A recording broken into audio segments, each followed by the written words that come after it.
chia lo uốn trao lao nó nhon trao lao nhỏ hào bé gió nhạc cao su đến một thế tao ta rồi nước lòng à nước được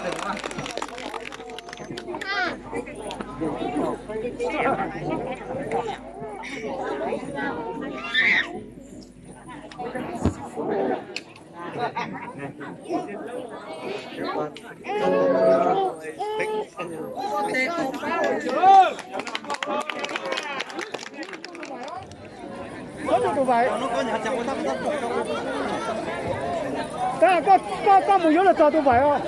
Mùi cho tôi vậy biết chơi mấy đòn nó có cho tôi vậy.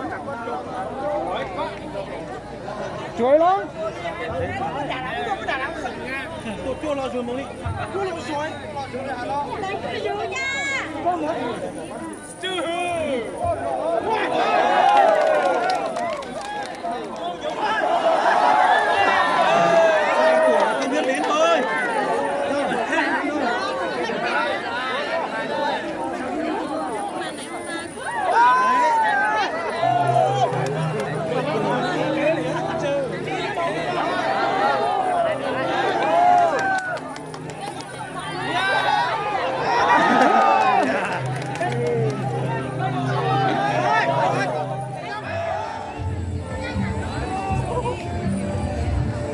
Và trận đánh cuối cùng của cự ly 15 m.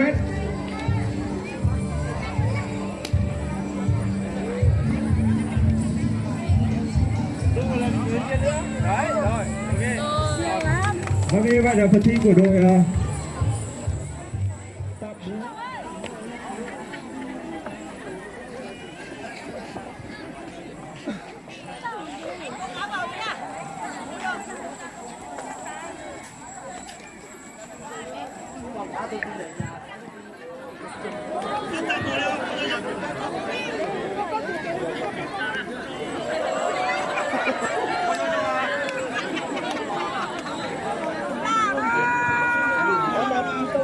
đã hết giờ đếm thử, bây giờ sẽ bắt đầu giờ đếm chính thức ở cự ly 15 m của đội thi xã Tân Công và vận động viên đếm đầu tiên là Giang A Tộc.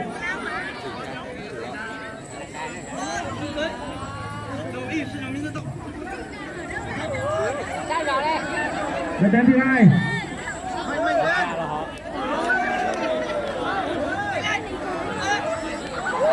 Giờ đếm thứ ba.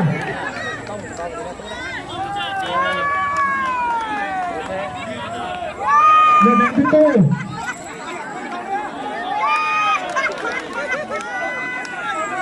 Giờ đếm cuối cùng. Giờ đếm cuối cùng. Giờ đếm thứ năm.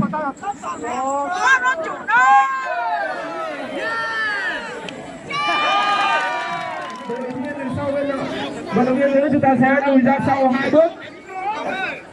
cho chị đi. Đề nghị tất cả các đoàn viên ở bên đằng sau vận động viên nữ chúng ta sẽ lùi ra sau. Vâng, ngay sau đây là đợt đếm đầu tiên của cự ly 20 m của đội thi xã Trần Công và đếm đầu tiên là Giang A Tộc. Đợt đếm đầu tiên bắt đầu.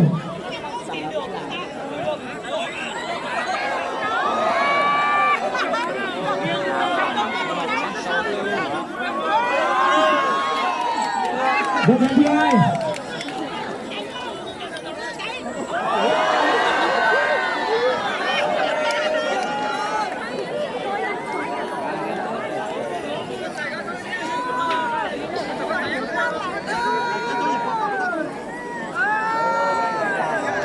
Đợt đếm thứ ba.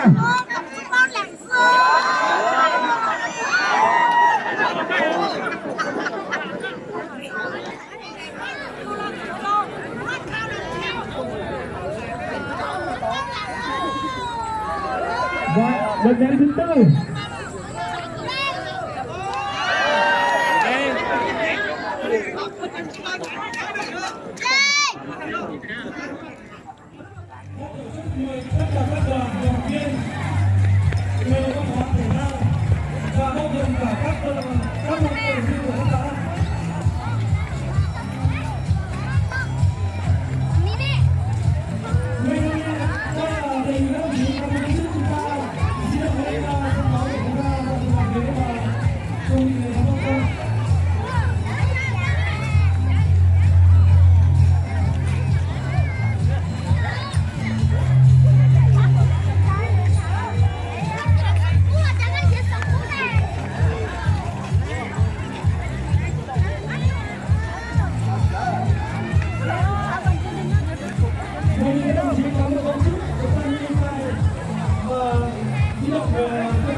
được phần lễ.